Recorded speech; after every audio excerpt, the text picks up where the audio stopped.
Good afternoon. Assalamu alaikum. If I could ask everyone to take their seats, please. Hello, I'm Salman Sheikh. For those of you who don't know me, I'm the director of the Brookings Doha Center. It's a great pleasure for me to welcome you here to what I'm sure you'll agree is a very special event on Iraq. What went wrong, what could go right? And let me add that bit to the title. We have, and I thank you first and foremost for coming a little bit earlier to the advertised time. We're very grateful that you've managed to make it, and I'm sure others will join us as we go along. In particular, we're starting earlier because we're extremely lucky to have the gentleman to my left, His Excellency Nikolai Vladinov, the UN Secretary General Special Representative for Iraq and head of the mission of UNAMI in Iraq. Now, Nikolai will have to leave us sometime soon after 6 o'clock to get on a plane. But again, it's wonderful for us and wonderful timing to have him here at this particular time. He is, of course, as I said, the SRSG for Iraq and head of UNAMI, a mission which has been in operation since 2003. Its mandate was expanded in 2007, with particular mandate focusing on advancing inclusive political dialogue, national reconciliation, assisting in the electoral process, working and planning towards a national consensus, and other such things that such missions do, the protection of human rights and judicial and legal reform. His Excellency Vladinov, of course, served as Bulgaria's foreign minister from 2010 to 2013, after briefly serving as its defense minister the year before. He's also active in supporting transition in the Middle East and North Africa. I remember very fondly how Bulgaria, and the foreign minister in particular, was the first to support even our work on Syria and a more inclusive approach to a political process and a political resolution. And of course, he's worked closely to support a stronger European engagement in the world. Your Excellency Nikolai Vladinov, it's a real pleasure to have you. Thank you very much. Then my great pleasure to introduce Dr. Ala Maki, the member of the Iraqi Islamic Party that participated actively in the secret opposition against the Ba'athist regime. He currently serves as the head of Tajdeed political movement, parliamentary bloc, which is united with the Al-Araqiyya alliance headed by His Excellency Iyad Alawi. He is a staunch advocate for education as a critical foundation for social development, and he's been the Vice Chairman of the Education Committee of the Iraq Council of Representatives since 2010. Prior to that, he was the Chairman of the Education Committee from 2006 to 2010. Again, thank you very much for making the trip, and thank you for being here at such a critical time. We very much look forward to hearing from your insights. And certainly not least is Dr. Louis Khatib, who is one of ours. He's a visiting fellow at the Brookings Doha Center, focusing on the geopolitics and political economy of the GCC and Iraq.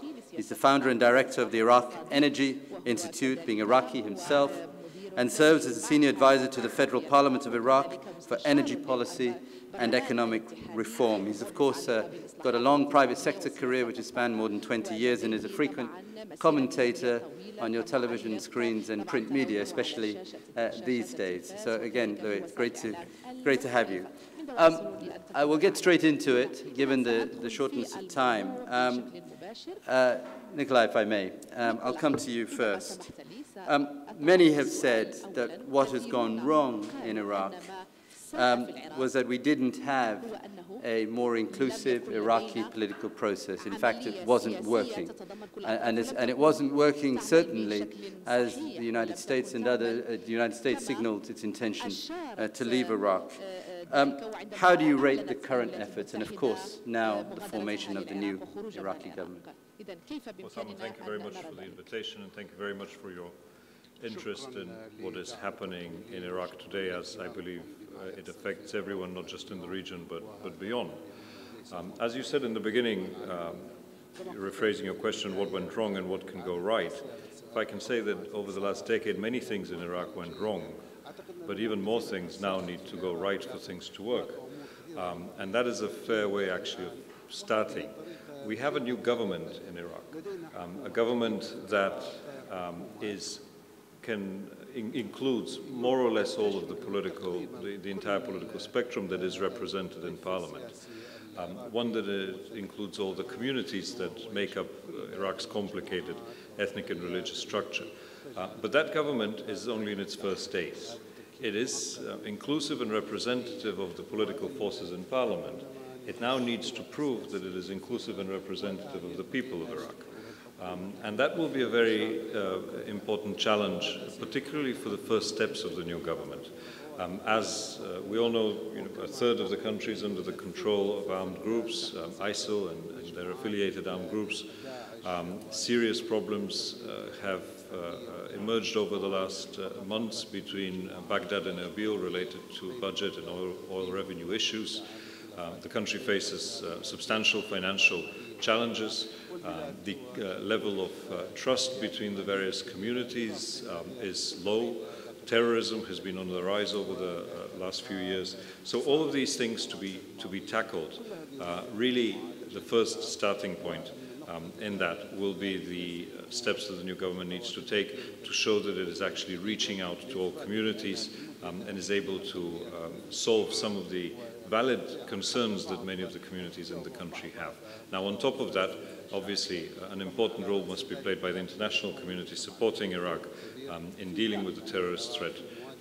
However, that support would not be effective without the government and its policies in place. So if I can just leave it at that in the beginning, and I'm sure we'll talk more about it later. I'm going to follow up with you one more question, and then I will go back to the challenges, and particularly the issue of inclusivity in a political process that starts to really have an impact on the ground. But of course, the thing that is on many people's mind today is that in the early hours this morning, President Obama is going to give an address to his own people on a strategy for dealing with ISIL or ISIS or IS or Daesh, whatever we want to call it. And I have a question for you, since you are very much at the coalface in Iraq. How do we deal with ISIL? Well, first we have to have a strategy. We can't do it without a strategy. And we can't do it without the full engagement of Iraqi society.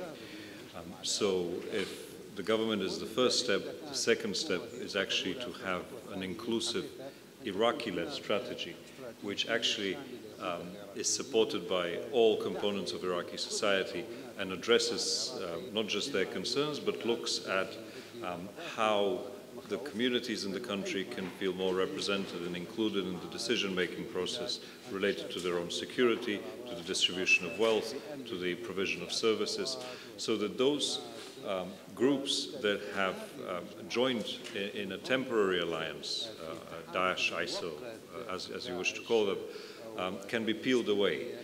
And support can be built for the legitimate state institutions. Now, that is possible if you have an inclusive security plan, if I can just briefly call it that. But it's not enough. What you need also is really a number of social, economic, and other policies that appeal to the core problems that the different communities have. The UN mission in Iraq has spent a lot of time actually looking into great detail of what are the various demands that throughout the last few years have emerged in Iraq's communities on all sides of the ethnic and religious divide. And it's quite a long list, but it is not an undoable list. Many of these problems are in the what we often refer to as the unfinished constitutional agenda. Issues that could have been dealt with over the last decade but hadn't been dealt with. Others are related to service provision. Others are related to justice on all sides, how the judicial system functions, how the police or the armed forces function. So a lot of these things need to be tackled, and they can be tackled together with a security strategy. But the third element in this, obviously, goes beyond Iraq, because the problem is not just in Iraq, and we need to realize that ISIL is a threat not just to Iraq as a country, but to the region, but beyond the region as well, and that demands stronger cooperation within the region. stronger cooperation between Iraq and its neighbors, but also between the neighbors themselves. And it's quite encouraging that in his speech in Parliament when Prime Minister Abadi was voted in, he made a specific point to focus that one of his first priorities in terms of foreign policy will be to reach out to Iraq's Arab neighbors and to rebuild that relationship. Now, obviously, that will need to take time and it will need to be supported. Of course, none of this can work without the international community having a consistent and coherent strategy on how to deal with Syria, because that's the other side of the equation, if you wish. But on the Iraqi side, I think now we have a little bit more hope than before that things can come together, both on the ground and the politics of it, in the social and economic part of it, as well as in the international regional cooperation side. Thank you. I'm going to ask you one more question, just to take full advantage, linked to the international community's role. Of course, the United States and others are now engaged in military intervention in Iraq again. It has the support of the region, it has the support of the Iraqi government. But going forward, and you've laid out a more comprehensive strategy focused on Iraqis themselves, how is it that this military intervention of the United States in Iraq again needs to be calibrated going forward? Well, I suppose one way of calibrating is to, from the very beginning, admit that this problem cannot be resolved only militarily. That it needs obviously a security component to it, but it also needs a political component to it. And the security component of it needs an Iraqi armed force, Iraqi security forces that are strong, that are well managed, that are also representative of the people, so that the people in the provinces where these forces would need to operate would not feel estranged from them, to say the least. That's an important part of it. Second part is that the cooperation between the government in Baghdad and the Kurdish regional authorities in Erbil needs to be strengthened. And we've seen a good start to that already, and that needs to be further developed. Thirdly, the capacity of Iraq's forces is not just a question of what are the weapons that you have. That's obviously an important part of it. But it goes far beyond that in terms of how the armed forces are structured, how they are motivated, in terms of the ideology, in terms of the belief in their role in protecting their own country, in the inclusivity of all the various components in them. So another encouraging sign over the last few days has been this notion which the new government is putting forward of creating a national guard.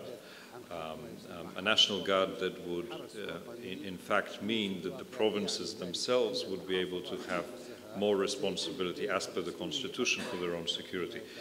And obviously this is an important part of it. Then there's the international role for it. The international support for this process is very important. NATO has put forward ideas of a training mission to Iraq. The European Union is looking at how to support Iraq as well. But obviously a key component would be the air strikes and intervention from Iraq's allies. Now that in itself needs to be extremely well calibrated so that the targets that are picked are really the targets that are related to the infrastructure that supports the existence of ISIL, their supply routes, their bases, etc., and limits very much the civilian impact of that. However, none of this can work without a truly inclusive political process in place. Otherwise, the problem will perpetuate itself, it's not going to get resolved, and it will breed more anxiety among the people of Iraq. And that is something we need to avoid very much from the beginning. Thank you very much. I'm actually going to take up where you left off and to Dr. Ala about this inclusive political process. There's been a lot, it's become a mantra now, that there needs to be much more Sunni inclusion, Sunni demands met, but there are also Sunni complexities in dealing with this. How would you rate so far the efforts to bring in the Sunni political classes as well as the Sunni communities on the ground into the political process? And what is it that needs to be done? Well, thank you for this invitation. I'll try to speak in Arabic with all respect to the audience here, because some 10 to 15 million people now listening to us through Al Jazeera channel in Iraq. They're waiting from United Nations and from us to give solutions, at least recommendations, to push the track. So, I mean, forgive me to talk in Arabic. Thank you very much. Bismillah ar-Rahman. In the name of God, the most compassionate, the most merciful.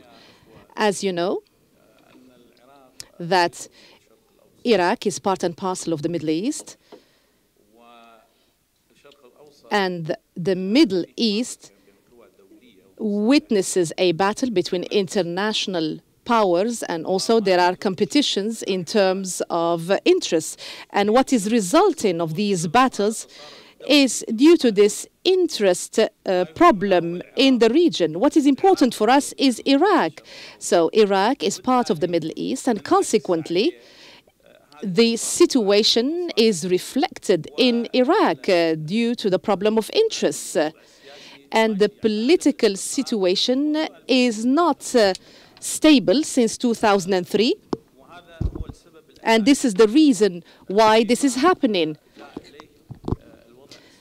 So this is the reason behind the situation. And this is the title of the discussion that is taking place today.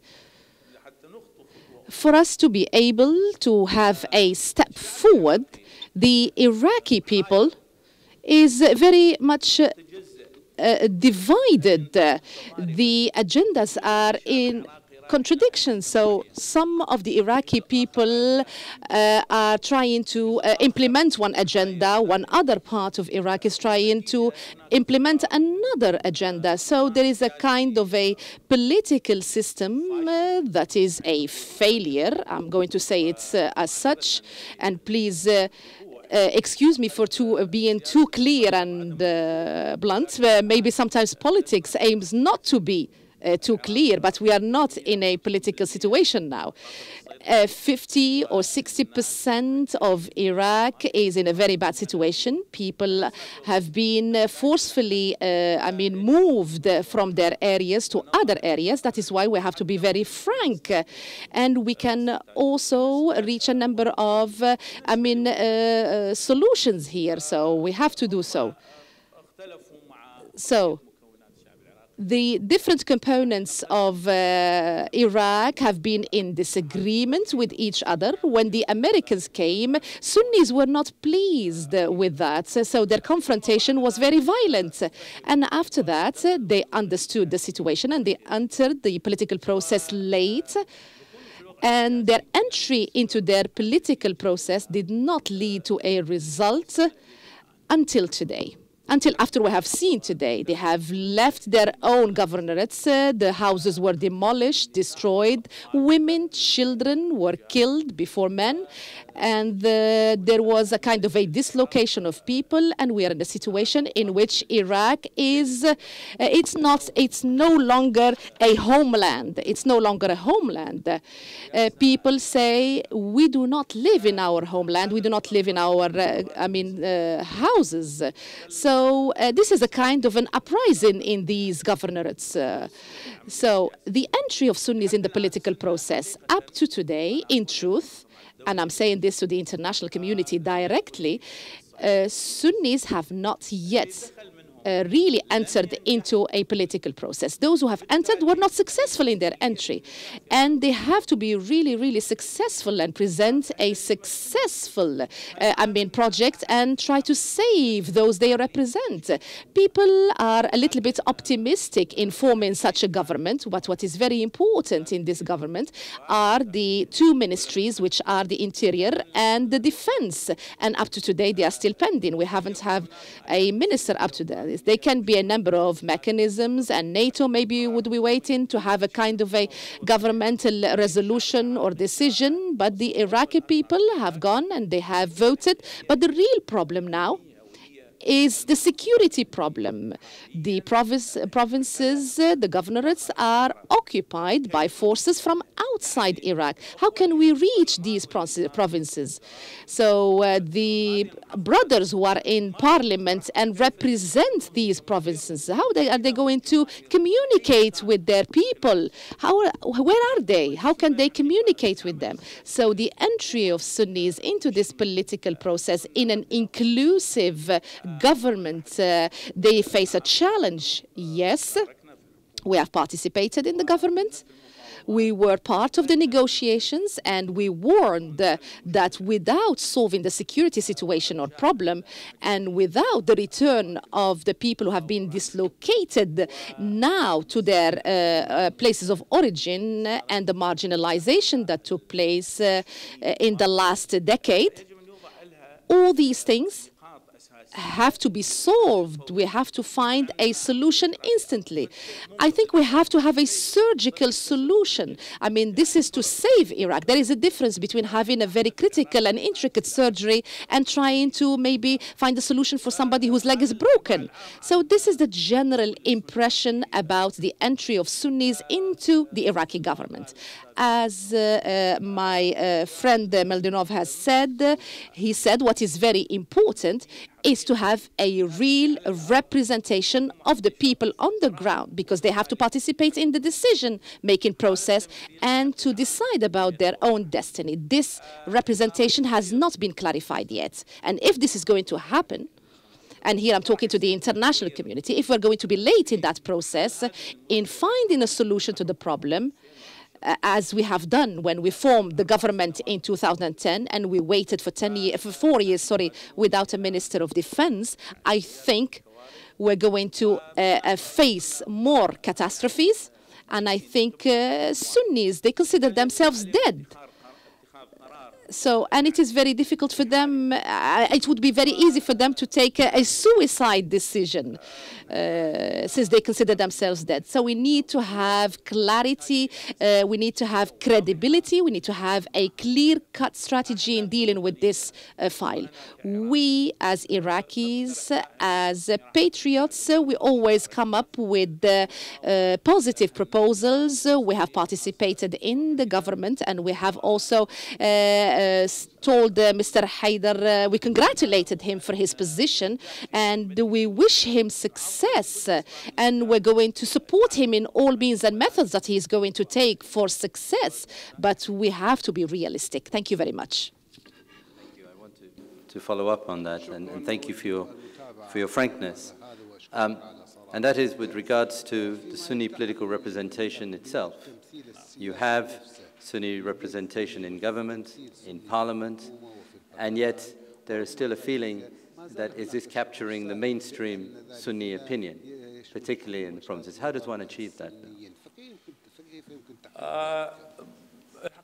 In fact, the Sunnis are there, those who are in the parliament are there since 2003. In 2003, I was in a political party. By the way, you said that I'm the Islamic Party. No, I am not in the Islamic Party now. I am now in the Wataniya coalition, and I entered the elections in that capacity. But I, as a Sunni, since 2003, I have been in the political process, and they are there since 2003, all the Sunnis. But there you are. This is the result. The result is that they are marginalized. This formal or symbolic representation, which does not lead to any action, is something we don't even want to discuss any issue that's not built on action and work would be just something that is superficial. So ask me, how can the Sunnis get into the political process now? In fact, they are prepared now to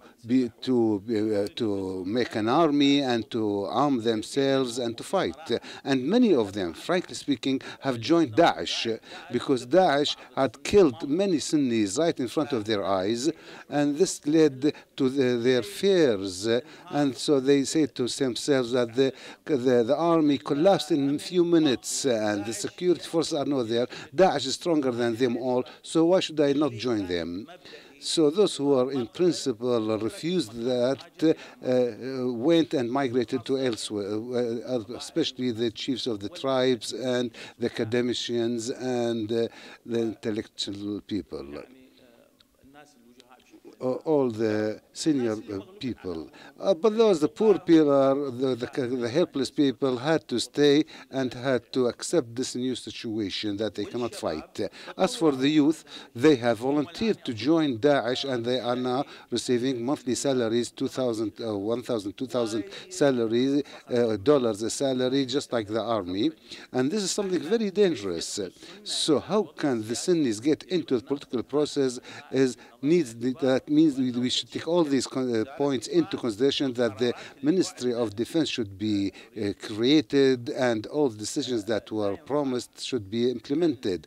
It's not useful to raise hands in the parliament to accept a decision so that it becomes an official agenda and the international community just waits for that. No, this is useless because this will lead to even a worse situation. What is required is a real representation, and I see that the representation so far is sort of ambiguous, and people can hear me now, and I told you. In fact, all Iraq is hearing me, all the world is hearing me, but in particular, there are about 10 to 15 million people are listening to me now, and they are waiting for what will be decisions or resolutions taken by UN or by the politicians of the Brookings centers or from the participants of this event, so that we might reach a solution. Thank you very much. Shukran. It will give recommendations, and we accept. Okay, let's hear whatever we will be practical. Let me ask you one final question before I move on. What is your attitude towards the American military strikes now that are ongoing to push back Daesh? Well, Said Miladinov. Mr. Miladinov said something very important. That the most important thing in the fighting Daesh is the Air Force. I disagree with him. The most important thing in this fight against Daesh is the ground itself, the people themselves. And in fact, in the past period, there was the Al-Qaeda, which is something similar to Daesh one way or the other, and Al-Qaeda had controlled almost the same provinces that are under control of Daesh now. And we had said to the American side that there cannot be only airstrikes and air force. No, there must be ground forces also. The people of these provinces accepted and volunteered to fight Al-Qaeda with the support of the Americans. And, you know, we don't want to go into details, but we were very active in this issue. So the Al-Qaeda disappeared. But those who fought Al-Qaeda were killed gradually, one after the other. They were not given salaries, and they found themselves in a very difficult situation. And I have met many of them in the past months. Some of them are the army officers of the old army, and some fighting factions that they call the resistance. We met them as politicians. We in Al-Wataniya bloc, we understood their situation, and we supported Dr. Ayad Alawi, made many statements in this regard, and we did also in a clear way. They are all military people, and they said that we can divide ourselves into divisions in the different provinces, but what we need is support, and we need American understanding of, and the international community's understanding, the United Nations understanding and support, and then a cooperation with our colleagues or brothers, especially the government of the Kurdistan region. I thank them for that. They were very supportive, and we can create such a forces, and we can get rid of Daesh just as we did with Al-Qaeda 4 years or 5 years ago. Somebody might say this is not logical or this is not possible in the political situation present, but I say that history leads to geography. I'm speaking of a history, not of very old history, only 4 or 5 years ago, that led to the geography of today. So what I mean is that I'm speaking of practical, realistic things. I'm speaking in this, addressing the decision makers, international decision makers, the decision makers also in Baghdad and those in the Middle East in general. Because I began by saying that there are different and contradictory agendas. So we don't want to challenge all these agendas, but we want to deal with them, to have understanding with them, to reach some logical solutions that are in the interest of all the region. So we as politicians, I personally, I think that there's no one country in the Middle East, near Iraq or further, with whom we did not meet and did not talk. We also went to the European Union more than once, and Washington and New York, and we met people in the United Nations. We went everywhere, and we are still ready now to play the same role to reach a real solution. Thank you very much. Louis, Shukran. the SRSG started off by talking about as well, and in terms of the budget, the oil, the agreements that have to be forged in terms of revenues, in terms of the more broader power sharing formula. Do you think when you look at, and then of course the pathway to a constitution, or the pathway to a constitution which satisfies everyone, when you look at this government, and it's a government of politicians as opposed to technocrats, how do you see this? How do you see this playing out, especially given the expectations that there are within certain communities that things will change? Well, thanks, Salman, for having me on this panel. Well, talking about challenges, I would like to highlight the word of inclusiveness, inclusive government. Many people talked about the inclusive governments and whether this government is inclusive enough. In a nutshell, every single administration came post-2003 is inclusive. And any future administration, I will say, if Iraq to stay in one piece as we see it, will continue to be inclusive. The question is how accountable these governments, how accountable these administrations. I've witnessed, from my personal experience, zero accountability. Zero accountability. Zero accountability. The Kurds talk about their ethnicity. The Sunni talks about their Sunni priority, and the Shia talks about their Shia priority. This has created a significant divide to basically talk about ethno-sectarian issues as opposed to national issues. This has eventually, this unfortunately deferred all the priorities, which is how to define a new federal Iraq. There was a constitution, a federal constitution that passed in December 2005. But since the referendum on that constitution, Iraq is still functioning not as a federal state. It's a federal state on paper, but the central state in practice, governed and constrained by the legacy regimes and legacy law. And this is by the dictation of the Constitution, because Article 130 clearly says is that the legacy laws will continue to be effective until a new amendment or new laws to be repealed, to repeal the previous ones. So we are thriving on a state pre-2003 with a major shift and change post-2003. And this is where the conflict we have. In parallel to this, we have a social conflict and this ethno-sectarian issues, which was unfortunately unnecessary, being created by the Governing Council and the Paul Bremer administration. One of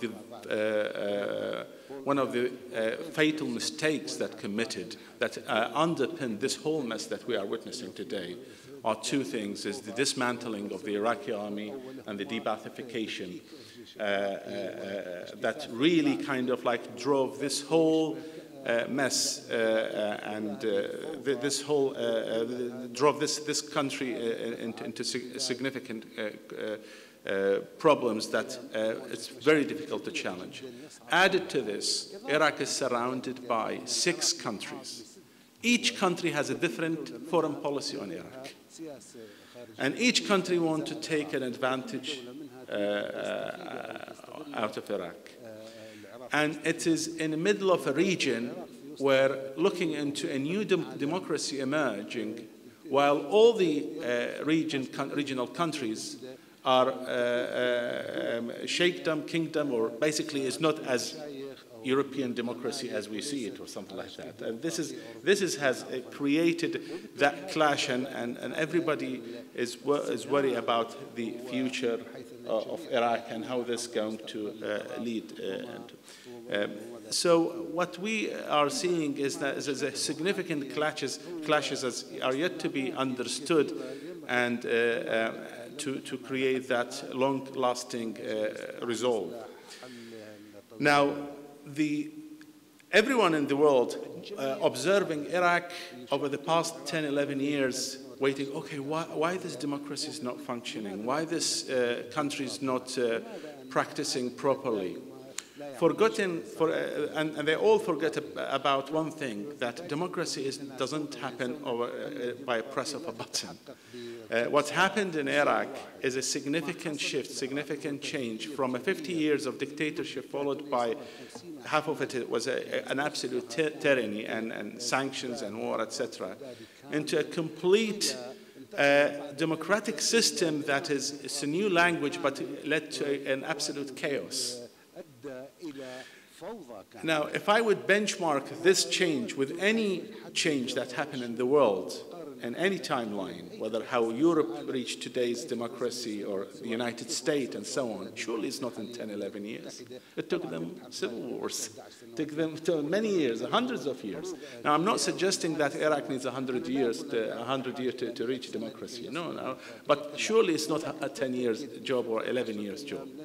Now, in terms of like the reform, what Iraq needs to in terms of like implementing the reform, if we want to develop a federal state, we really need to look into the key legislation that really need to underpin that federal state, and this is to start with the Supreme Court, the federal court. We need to have a court. Without a federal court, without an independent judiciary system, that every single faction in this country confident to go and call for its rights and to defend its case, it's going to be impossible to move forward. So this has to be an immediate necessity that it should have been done in the first month in January 2006. The other thing is the revenue sharing. Iraq is a rentier state, and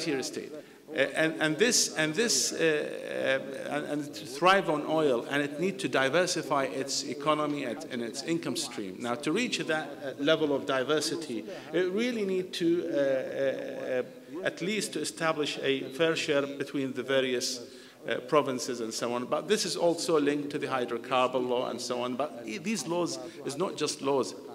These are linked to establishing institutions, and these institutions need to be independent and accountable. Now, back to the word accountability. To have this accountability in place, Iraq really need to restore that national identity. Iraqis need to talk Iraqis.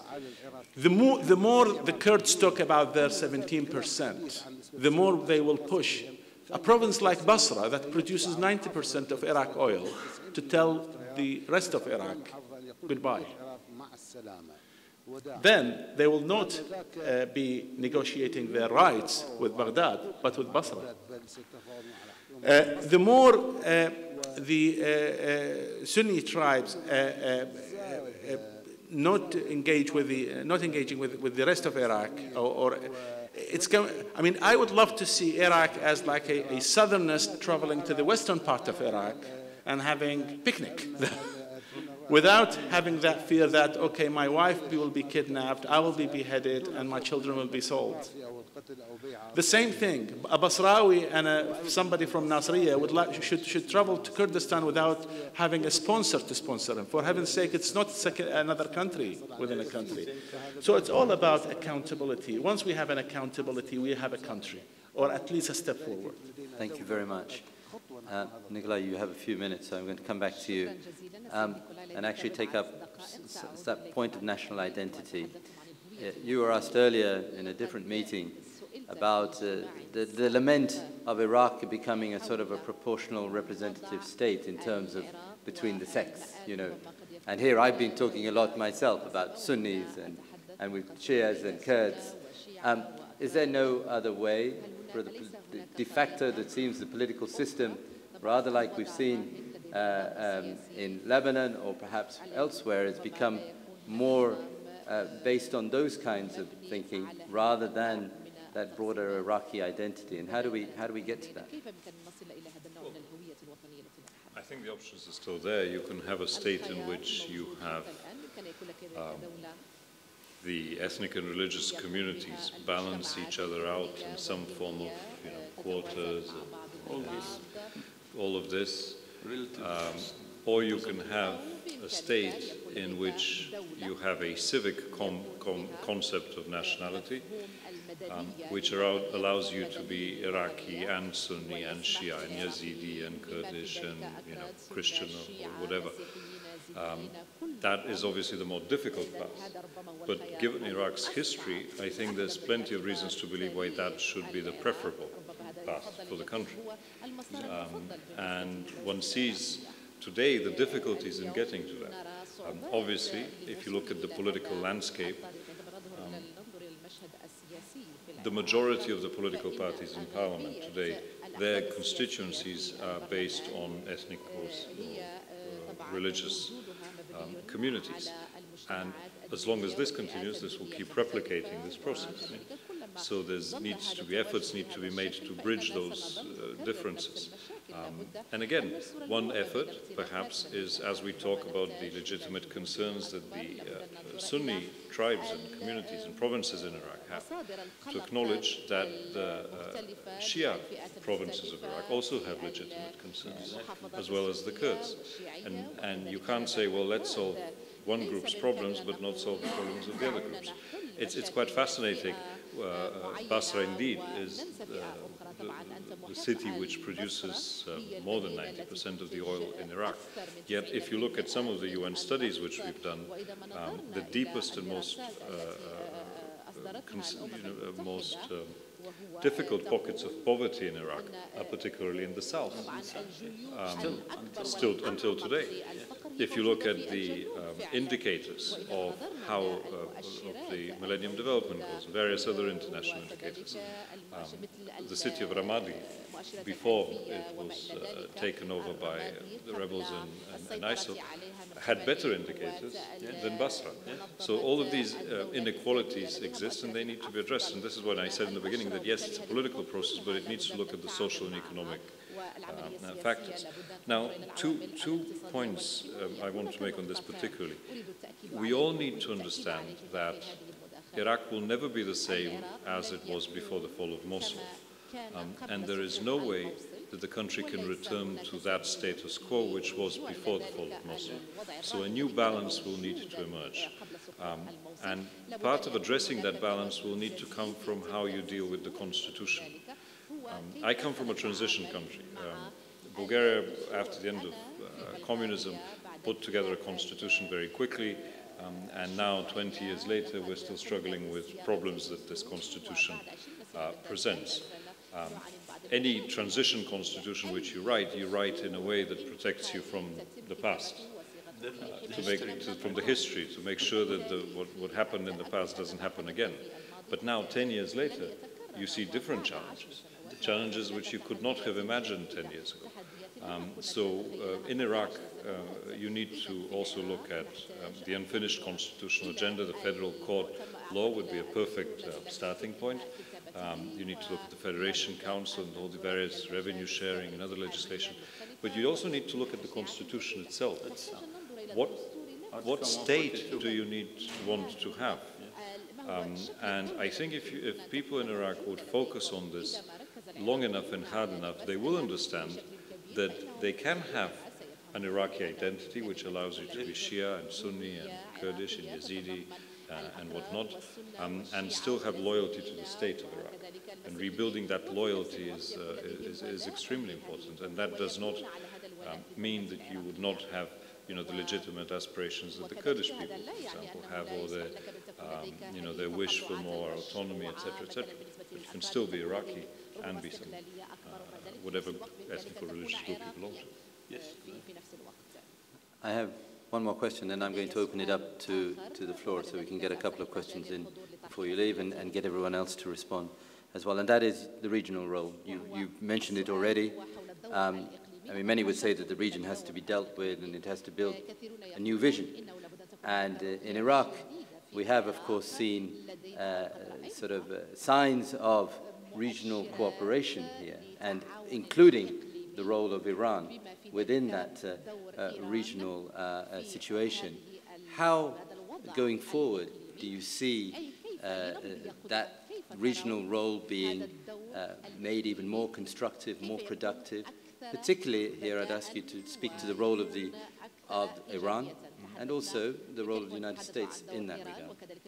Well, let me try and separate that into two parts. One is the regional role as far as the challenge of ISIL is concerned, because ISIL, Daesh presents a challenge to everybody in the region, and there needs to be cooperation in dealing with that.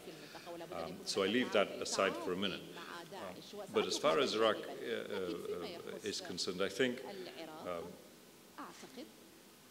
a lot of Iraq's neighbors, particularly in the Gulf, need also to understand that this is a new country.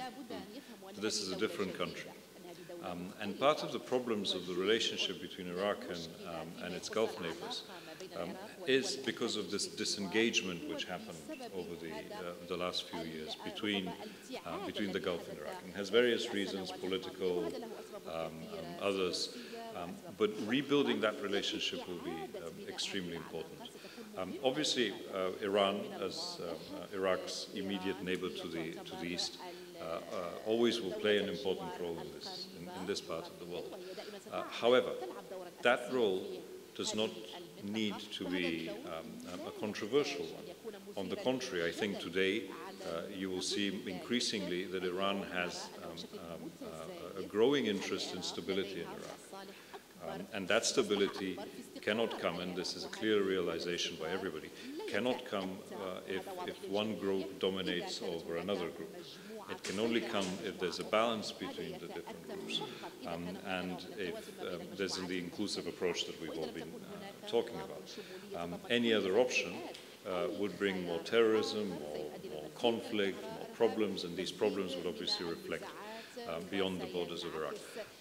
Secondly, you need to understand that, Syria must always be in the back of everyone's mind. We may be talking about Iraq, but there's a great big pink elephant in the middle of the room, and that is Syria.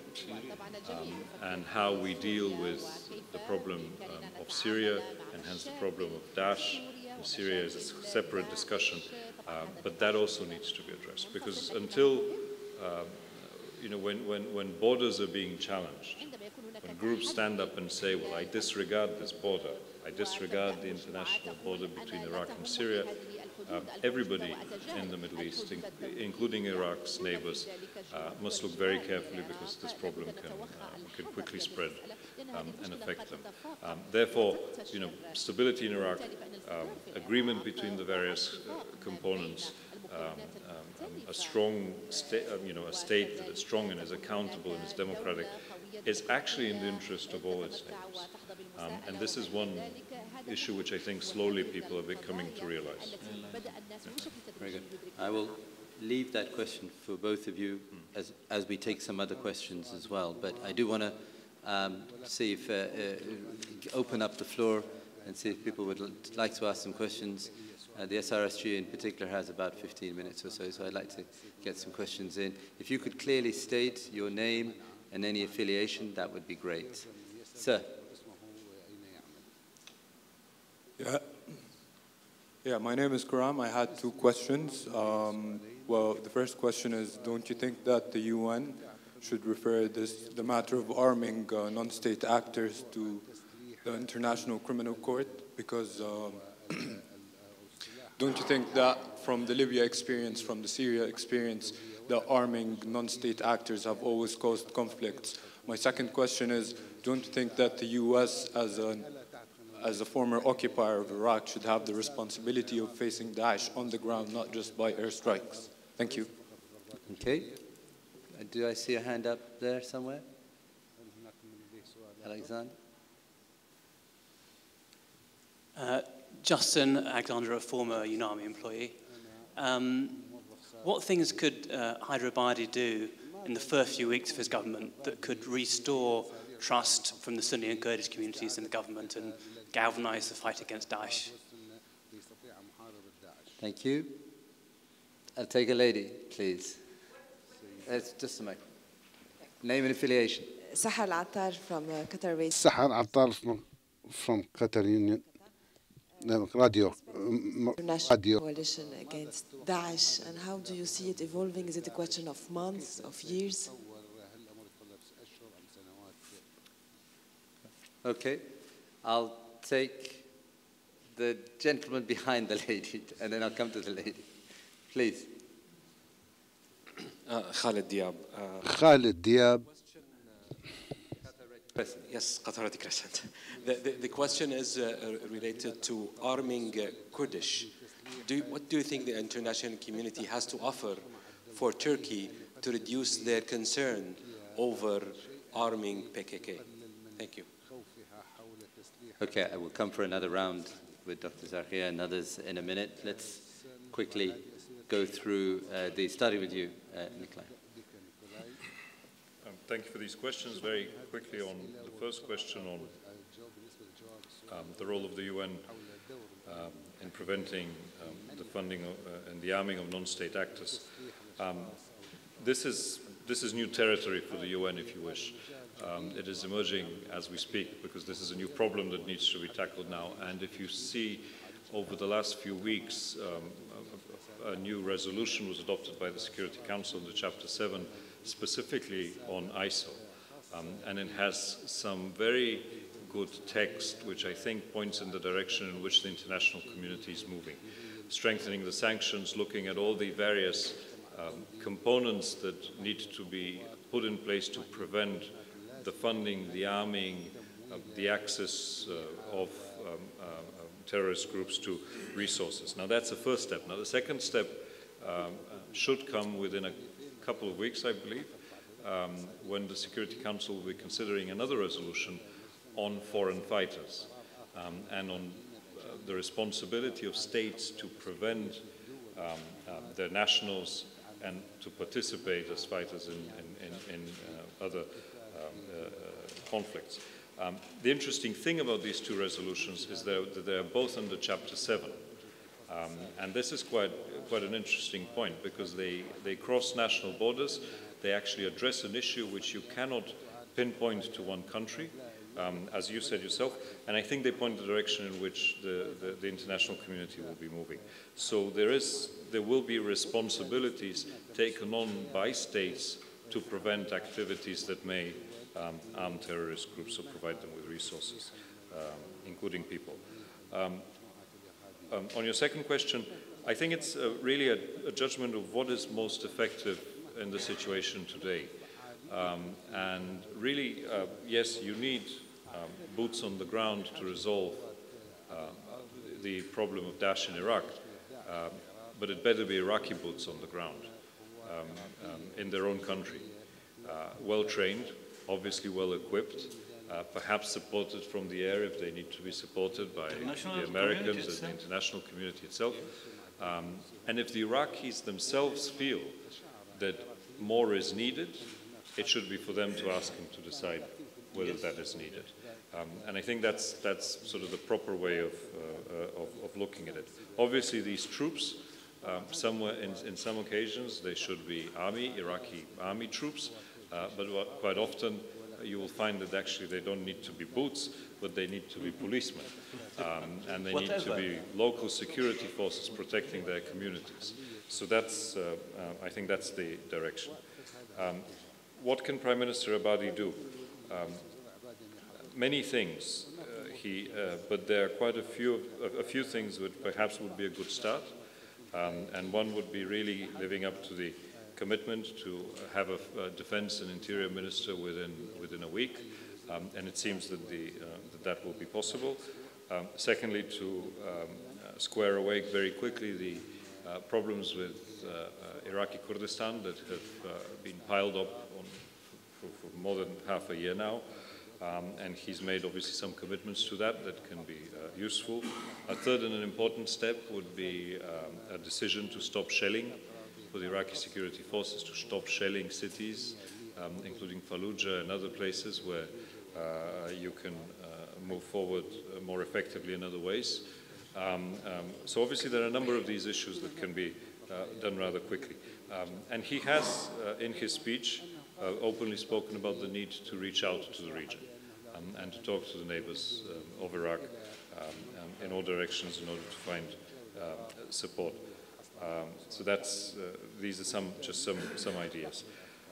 What can one expect from the coalition? I wouldn't actually speak about one coalition. I would actually look at this as sort of multi-layered coalitions.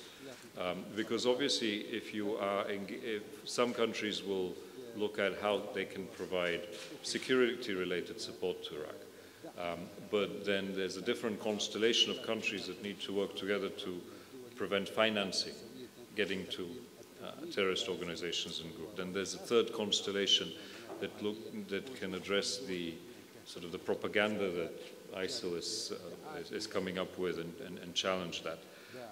And perhaps there's a constellation to look at the problem of foreign fighters, because many of them you know, they come from the region, but some of them come from Europe, from elsewhere. Different measures. So I wouldn't think of it as one sort of permanent coalition. It would be different coalitions that can do different things. And obviously for the United Nations, there's a great role in this to play. And as far as Iraq, I think the United Nations can be very helpful in reaching out to the Sunni communities within Iraq, re-establishing that connection there, which would be also helpful, but also in working with the region as well. And lastly, on the question of Turkey and the PKK, I think Turkey has very legitimate concerns about arms reaching the PKK.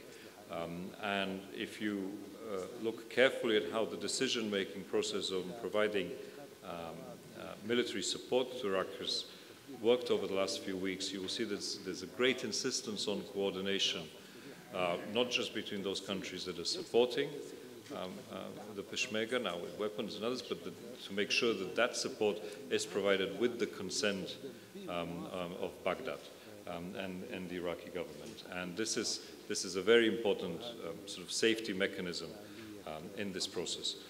In the medium run, I think what would be very important is for the international community to focus not just on providing, but to focus more in the security field on providing training, capacity building of the forces, strengthening the institutions so that they are capable on their own to handle the problem of Daesh.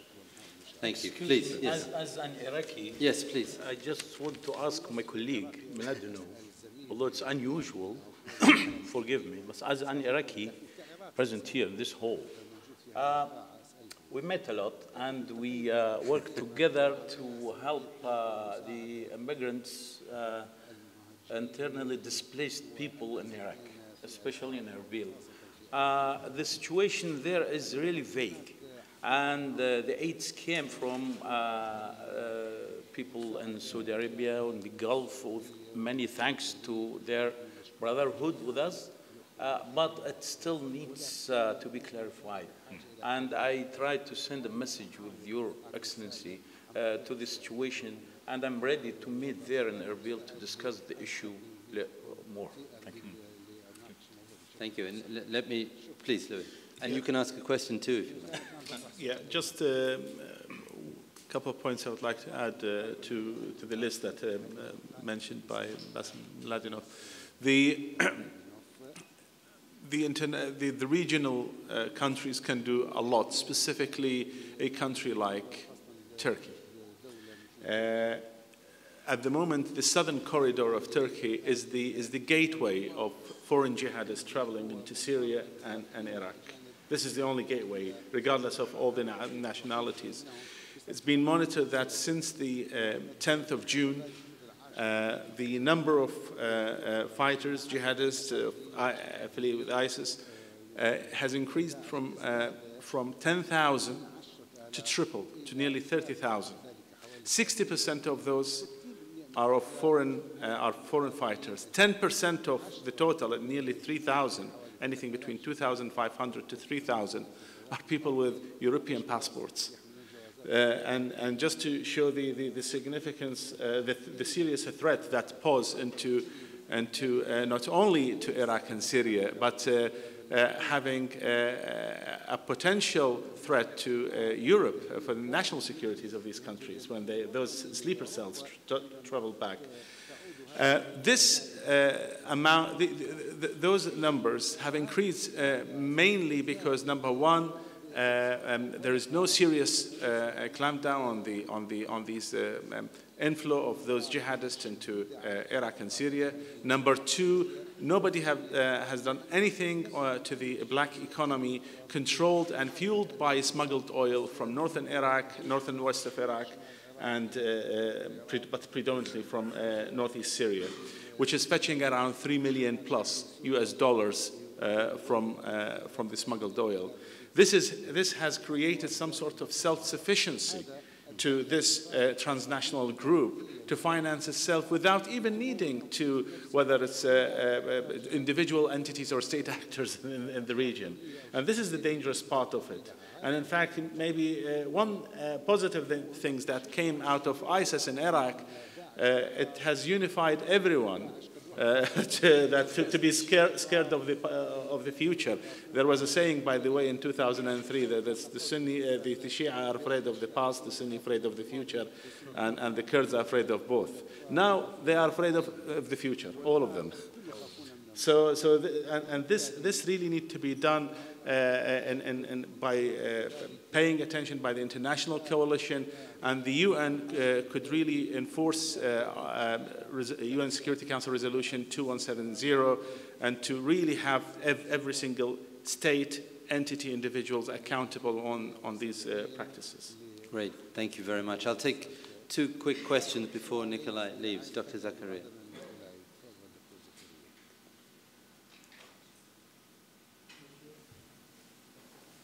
It's good. My question to Mr. Ala. Me? Yes.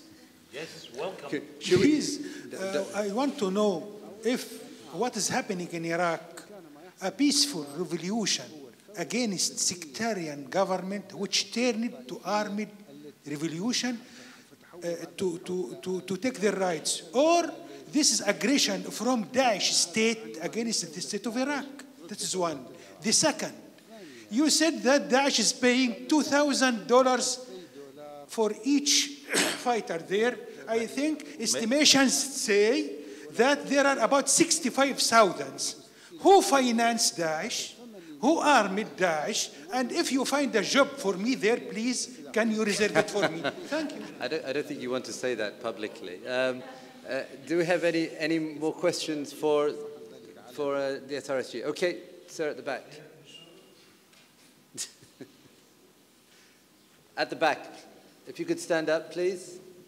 Thank you. Assalamu alaikum. My name is Latif.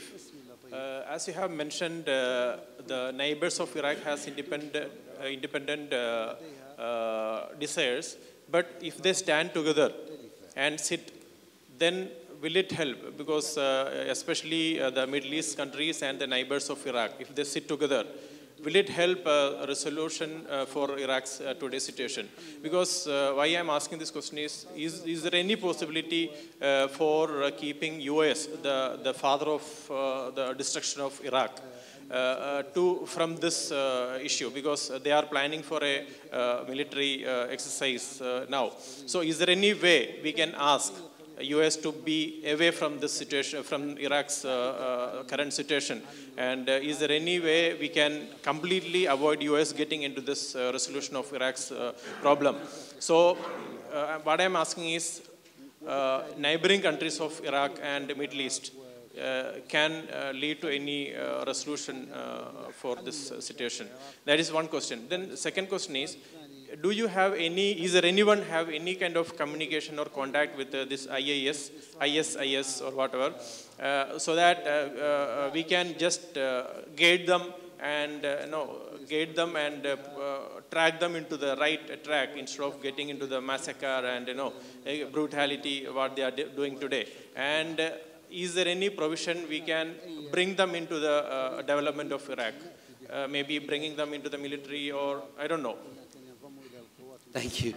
Yes, can we talk them into stopping, at least chopping people's heads off? Please, and anything else you'd like to say in wrapping up?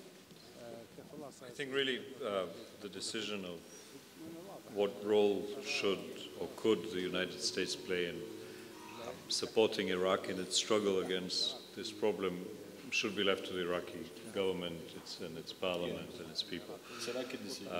It should be an Iraqi decision.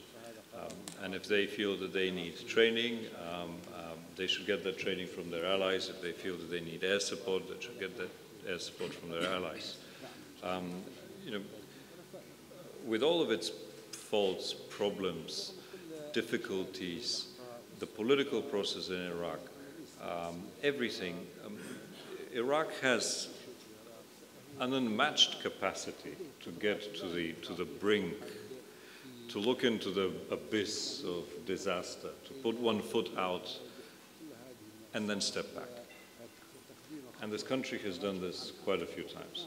So I'm hopeful that, despite all of the hardships, despite all of the challenges and the difficulties that we face on the ground, the fact that an election took place, a government is in place, and that it includes practically everybody. A new president's in place, a new Speaker of Parliament's in place, a new agenda has been put forward, a new approach is emerging within the neighbors. All of this should give us hope that actually the problem can be resolved. And if the Iraqis feel that they need the support of their allies, they should ask for it, and they should obviously get it. On ISO, please understand that ISIL is an irreconcilable problem. ISIL is like a cancer that breeds off the body of Iraq and Syria at this point, and it can spread further beyond. It needs to be treated, it needs to be contained, and it needs to be ultimately resolved, because otherwise it will continue to grow. ISIL's philosophy is very simple. It seeks to dismantle the Iraqi state. It seeks to destroy the institutions that exist. It seeks to insert itself wherever problems are. Communities, Shia and Sunni, disagree. It inserts itself in that disagreement. It attacks schools, forces women to become suicide bombers in schools. This is a very, very serious challenge to the order of things. It wants to dismantle borders. So really, the people we should be reaching out to are those who have tribes, other groups, who have different agendas, who don't necessarily agree with this radical agenda, and bringing these other groups into the political process, seeing what of their demands can be resolved through the Constitution, where can dialogue happen, and thus isolate the problem in itself and seek how to resolve it.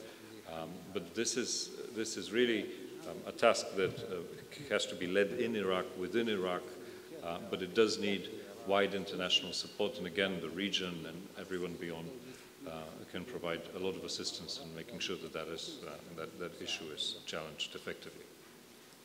Thank you very much, Nikolai. I have to let you go, otherwise we'll have to keep all the other people who are traveling with you on that Qatar Airways flight from leaving as well. I want to thank you very much. I also want to acknowledge two old colleagues and friends, Marwan Ali, the political director of UNAMI, who is an old friend. We served together at the UN in Gaza and in Palestine. It's great to see you here. And Miroslav Zavarov, former representative of Bulgaria here, who's now with UNAMI as well. Thank you all for coming. We wish you safe travel.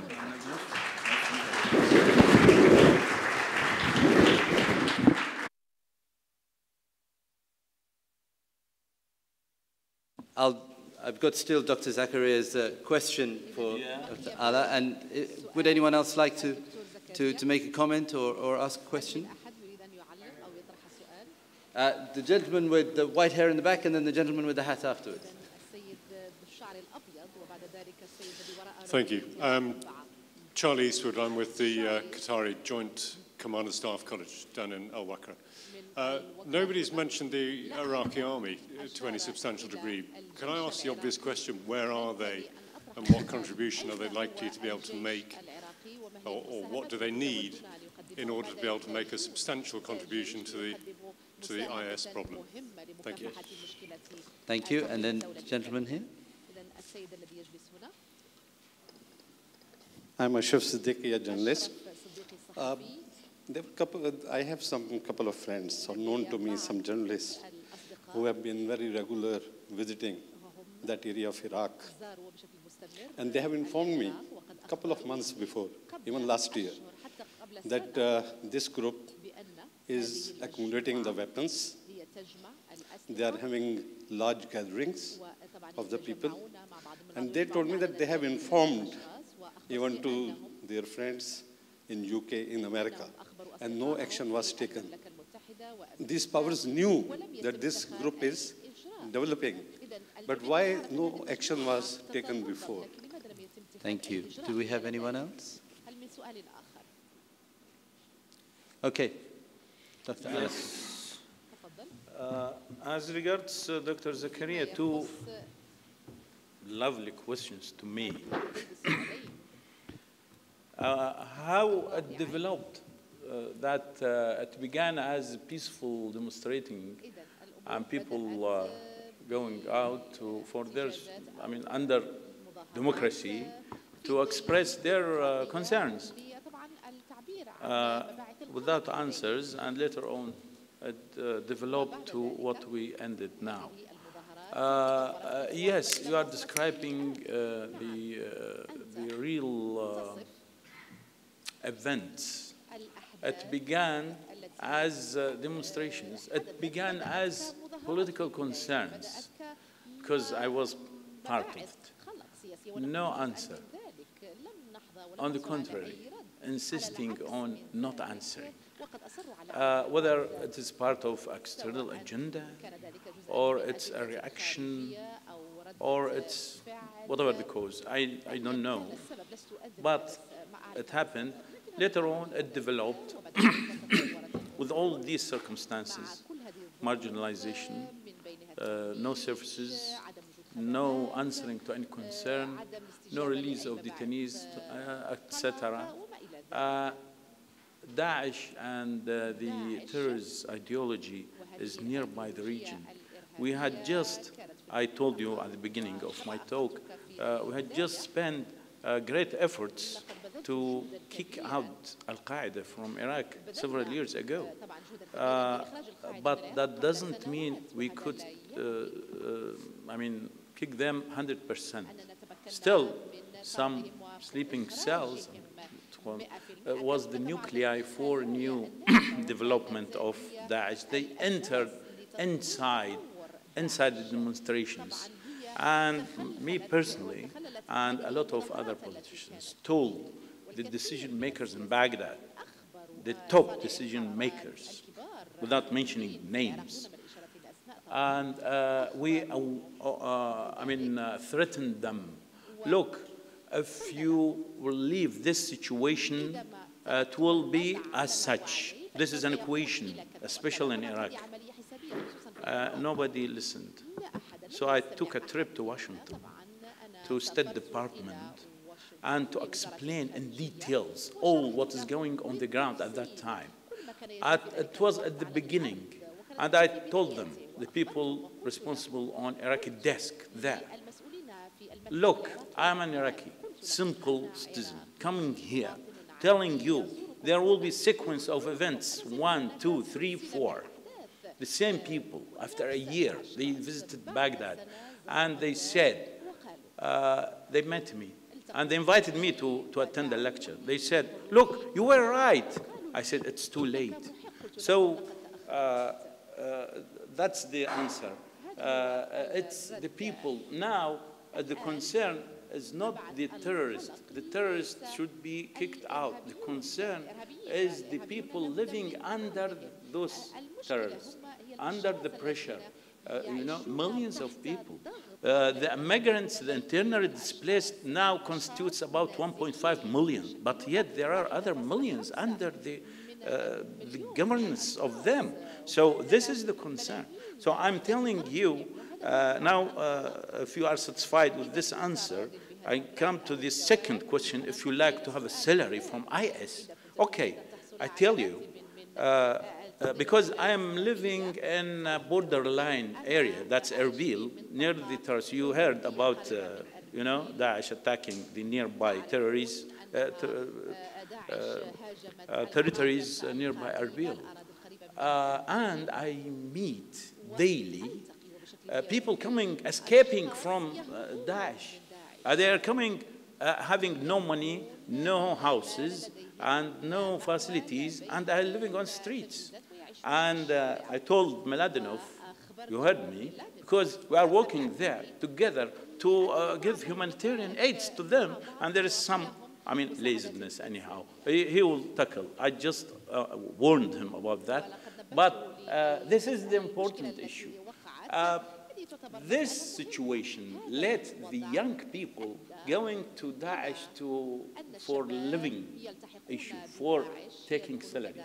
The sources of Daesh, they took all the national banks in the provinces. They are controlling sometimes the Beji refinery in Beji, in the middle of Iraq, in Salah ad-Din, and they're taking taxes. They have Abrams tanks. I don't know how much. They have helicopters. So they have budget. And you have to know, it's not just news concerns and the media saying so. I'm coming from the ground. And, the international community really realizing that, and sometimes they are searching a way, as one of our friends said, a way to discuss with them. So this is the situation, my friend. And I am maybe from the total people here, I'm coming from the land, and I'm telling you exact situation. Thank you. Where is the Iraqi army, just quickly, in all of this? Yes, Iraqi army, this is, I have answered. Please. Them. Me also? Please. Oh, thank you. Well, all of the questions are asked, we're going to start summing up, so okay. Yes, the question about the Iraqi army. The last 3 months, I spent my time from the morning until evening, meeting my friend, members of previous Iraqi army, all high-ranked officers, generals, field marshals, and they are escaping. They are escaping from being killed by Daesh. So they want to fight. They say, well, we're ready, and we can recruit our, brigades, all these sectors of the army, and we need support, we need help, and we need to be dealt honestly, because the previous trial, and we were engaged in deeply, where we went to Washington, we met President Bush, and we asked help to get rid of the terrorism occurred 2006, 7, 8, you know.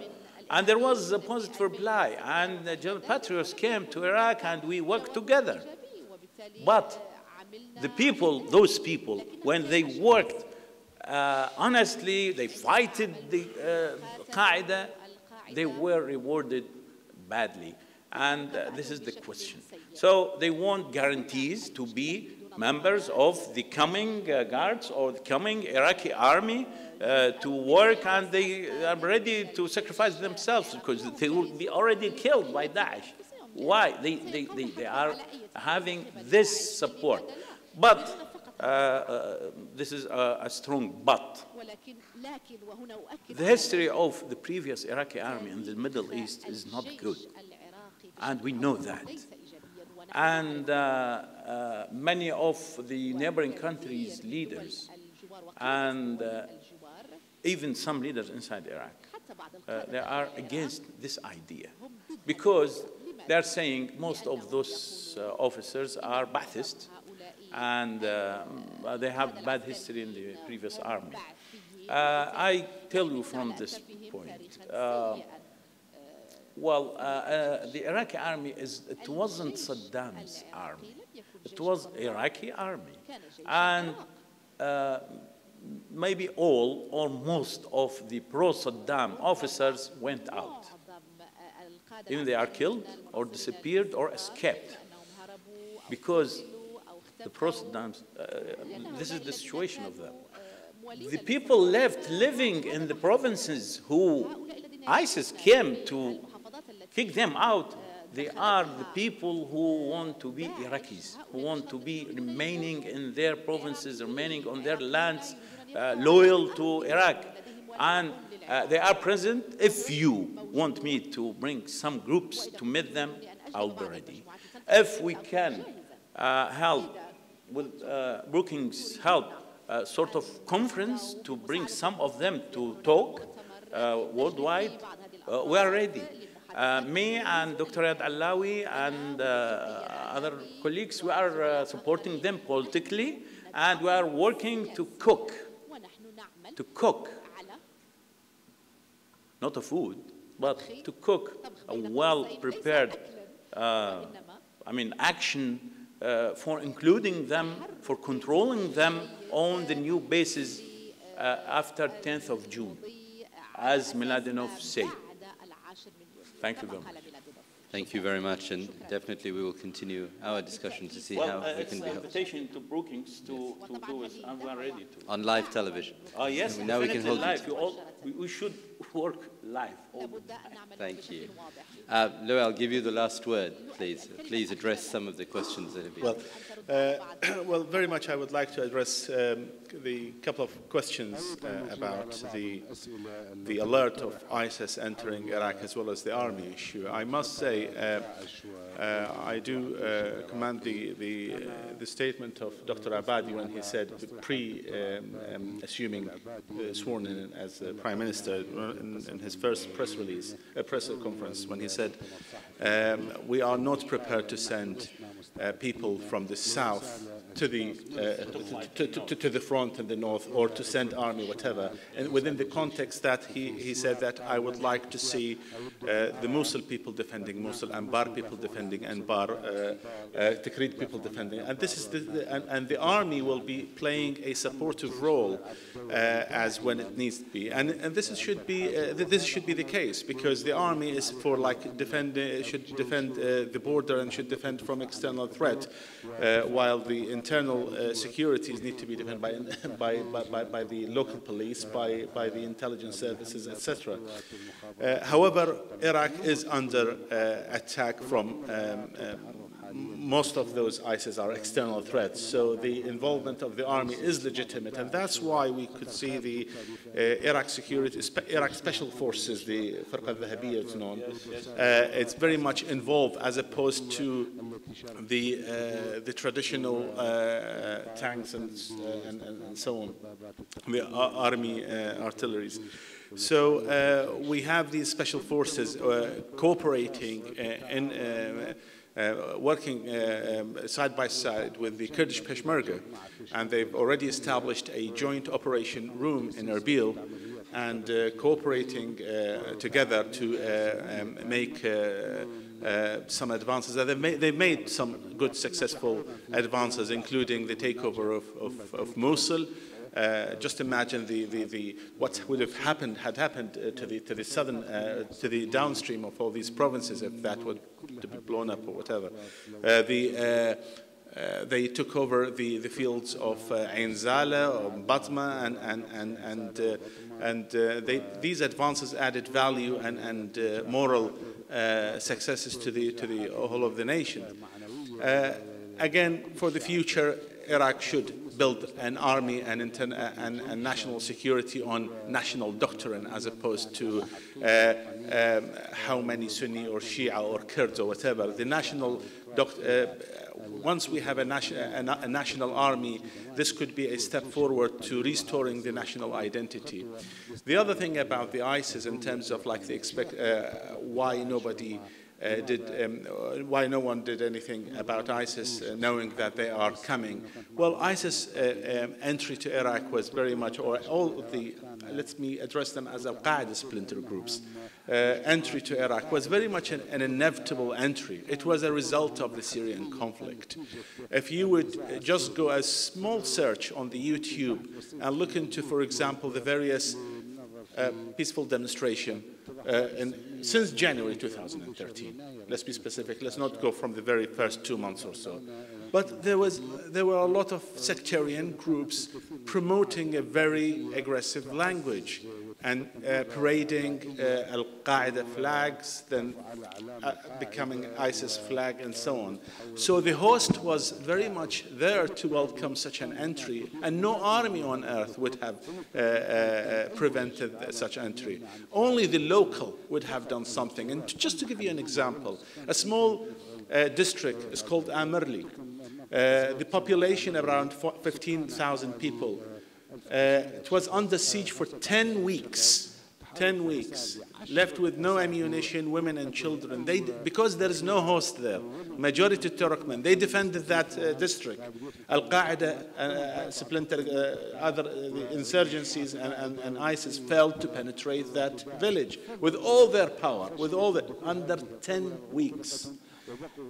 So when you have such momentum to defend a local territory, if we can replicate that sense of responsibility to other provinces, there will be no ISIS and no Qaeda and no penetration. So to conclude, I think I would refute the claim of many pessimists that no elections, no cabinet, nothing. I think we've seen everything on track. We had an election on time. We had all the key positions being filled on time. We had a cabinet established on time within less than 5 months. This is a record. And we have a more of an inclusive cabinet, inclusive administration. I don't like to prejudge the performance of this cabinet is yet to be tested, and we should only look forward for a more accountable administration to deliver a success story to Iraq in cooperation, not only with the local content of Iraq, but with the neighboring country to bring Iraq back as part of the regional powers of the Arabian Peninsula. Thank you very much. It's a good way to end. In just briefly summing up, Nikolai talked about the efforts of ISIL to dismantle the Iraqi state. You as Iraqis know, of course, that Iraqis have been contributing to that even before ISIL. Now, post-Mosul, maybe this is the time with the new government and what Iraq, but with the challenges it faces, the challenge is very much with Iraqis to see how they can rebuild that state and that identity that you talk about. Also, I guess for the regional and international community, the question is, how do you, and for the United States in particular, how do you build a strategy which is initially talking about a surgical action against ISIL, but becomes more comprehensive in contributing to assisting Iraqis in rebuilding that state? And maybe in that, again, to leave on a more optimistic note, maybe there are the makings of a regional political deal as well, which could perhaps even include Iran in that context, and which is also a shining light of an example to how you can put Syria back together again, as well as the wider region. Let me thank you very much, Dr. Allah, for making the trip, and of course to you, Louis, and thank you for coming. At the back we have some sweets so that you can add some calories to your diet. But for now, let us thank you to our esteemed guests. Thank you.